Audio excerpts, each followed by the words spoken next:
जवानी को संभालो, जो भी भरम है वो मन से निकालो। ओकरे से प्यार करो, थोड़ा इंतजार करो, एक जन्म करे ही नाम पे बिता लो। धरे ना प्यार से कलैया मैं क्या करूं, करेला खाली मैया मैया मैं क्या करूं। सैया मिला है लड़ी गैया मैं क्या करूं, सैया मिला है लड़ी गैया मैं क्या करूं। सैया मिला है, सैया मिला है।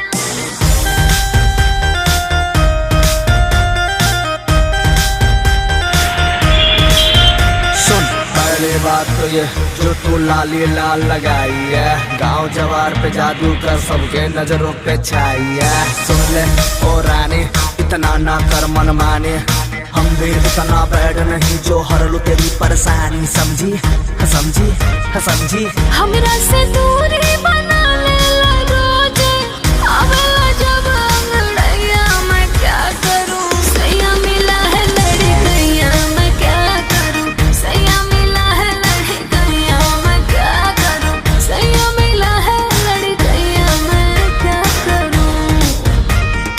Repeat one more.